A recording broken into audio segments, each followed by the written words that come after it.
Duas línguas. Anduve anos a filo, com a língua torcida, por obrigar a salir do seu caminho e ter de pensar antes de dizer as palavras certas. Uma língua nasceu-me, comeram merendas, beberam funtos e rieiros. A outra, e depois de uma guerra de muitas batalhas. Agora, tenho duas línguas comigo e já não passo sem ambas a duas. Estou sempre a trocar de língua meio amido, como se for um caso de bigamia. Uma sabe coisas que a outra não conhece. Riem-se uma da outra fazendo caçoada. E elas, às vezes, enrabiam-se. Agora isso, dá-se também que sonham nas duas ao mesmo tempo. Aí diz em que quero falar uma e salme a outra. Aí diz em que quero que uma delas tão amarfanhada que se não a falar, arrebento. Aí diz em que se mangarabatam uma à outra e depois botam-se a correr a ver quem chega primeiro. E muitas vezes acabam por saírem catrapilhadas. E a mãe está uma lardeja. Aí diz em que quedo todo debelegado com as palavras por dizer e em que repito meneias como uma escalada e deixo-las volar como música, comido que enferrujam nas cordas que las sabem tocar. Aí diz em que quero bater uma para a outra, mas as palavras escondem-se-me e passo muito tempo atrás delas. Entre elas devido ao meu mundo. E quando passam na fronteira, sentem-se meio perdidas e fartam-se de roubar palavras a uma à outra. De ambas a duas pensam, mas há partes do coração em que uma delas não consegue entrar. E quando se chega à porta, põe sangue a golpear das palavras.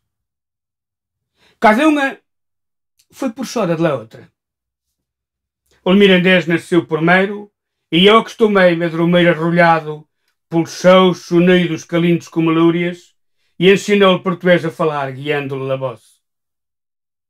O português nasceu-me na ponta dos dedos e ensinou o mirandês a escrever, porque este nunca teve escola para onde ir. Tenho duas línguas comigo. Duas línguas que me fizeram. E já não passo, nem sou eu, sem ambas a duas. Este poema, Duas Línguas, foi escrevido em 1999 e publicado pela primeira vez no meu livro de poemas cevadeiros, assinado por Francisco Niebro, um dos pseudónimos de Amadeu Ferreira. No tempo em que foi publicado, muita gente não o entendeu.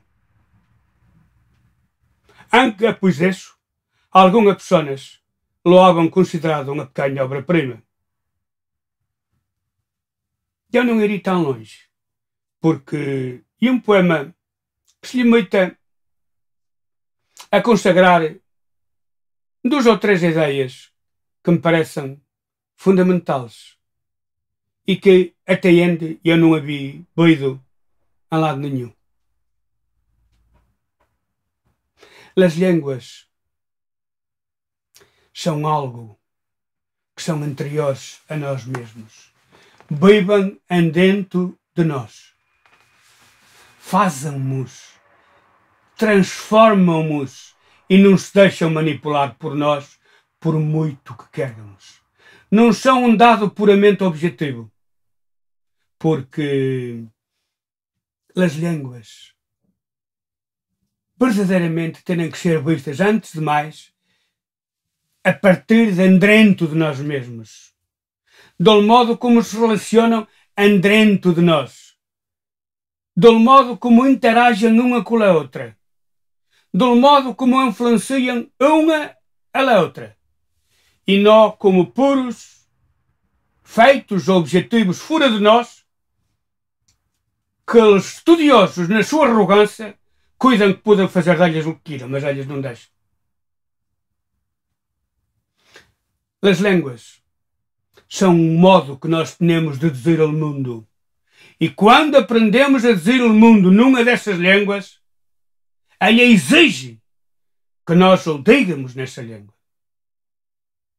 E a complexidade que todo este envolve está muito para lá das análises simplistas que podem ser feitas da língua como facto objetivo.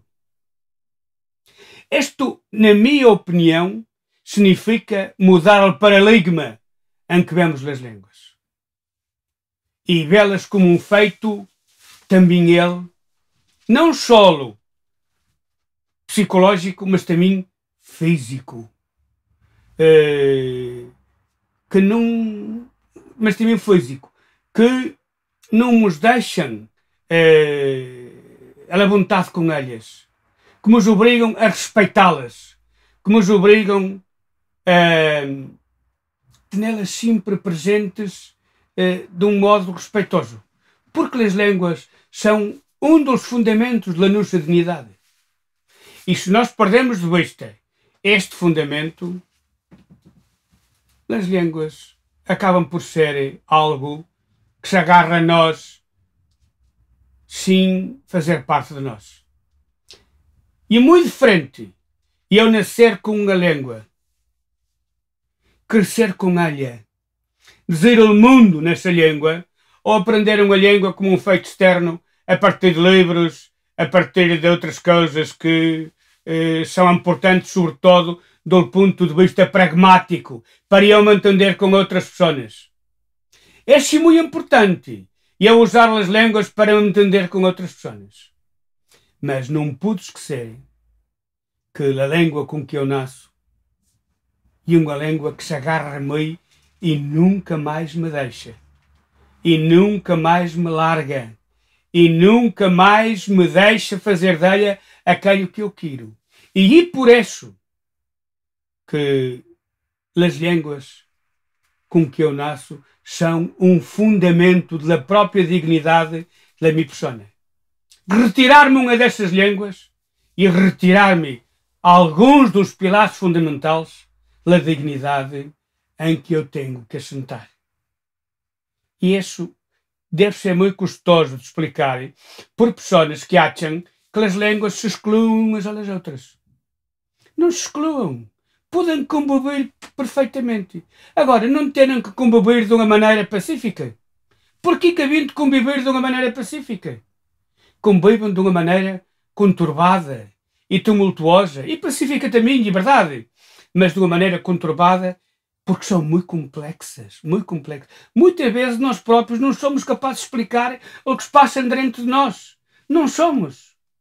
Porque temos muita dificuldade em ver a língua a partir de dentro e não a partir de fora. Não a partir de algo como se fosse um objeto, como se fosse uma coisa que não tem nada a ver com nós. Não, elas têm a ver com nós.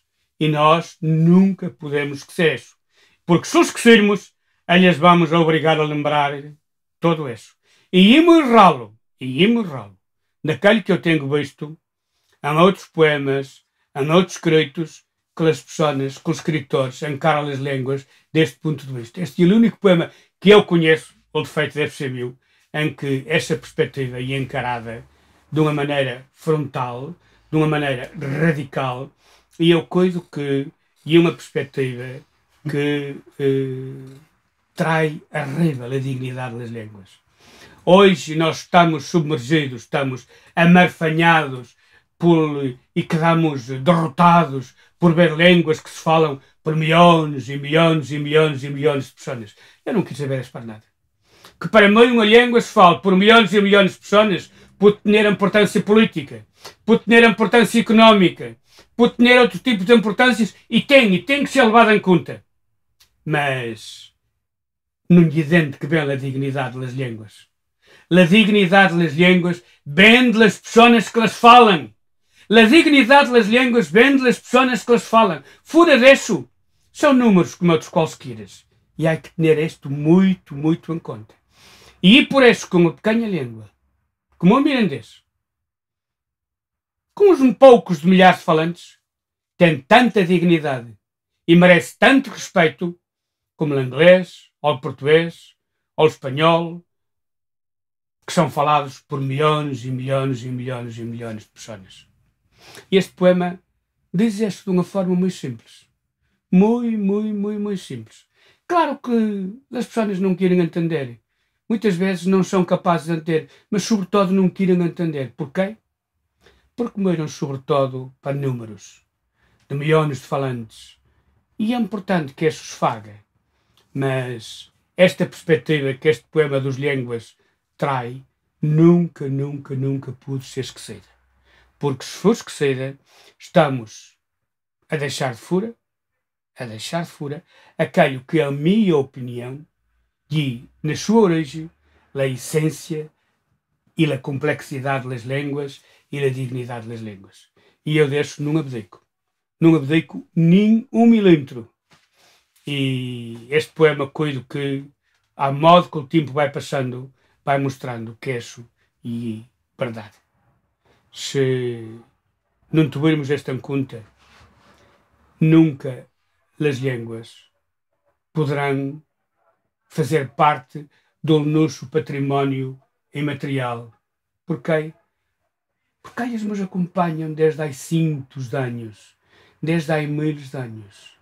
Foram sítios onde se cruzaram influências que nem nós sabemos dizer. E elas fazem parte do nosso mundo. São um problema ecológico. Um problema ecológico tão importante que, pelo menos para mim, se este problema ecológico não estiver bem resolvido, eu não tenho condições de viver com dignidade como eu quero.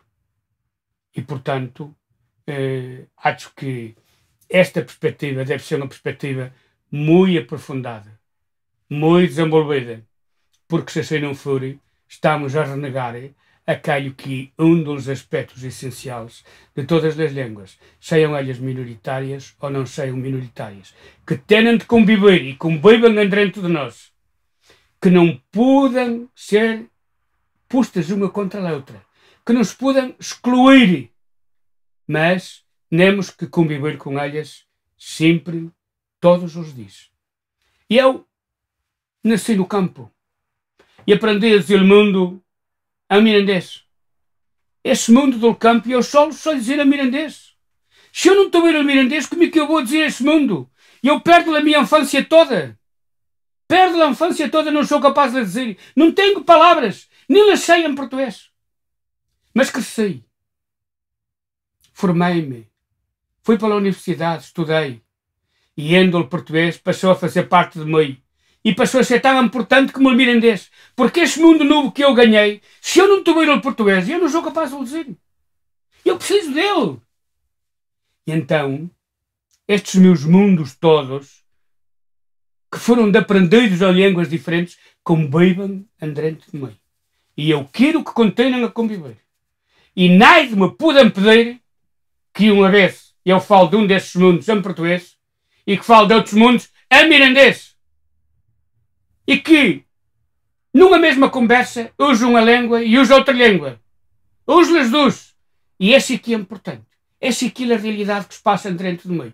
O resto é artificial. E eu cuido que este poema diz estas ideias simples. E da forma como termina, dizendo que estas duas línguas que eu tenho, devido aos entralhas do meu mundo, e são duas línguas que me faziam. E eu nem passo, nem sou eu, sem ambas as duas.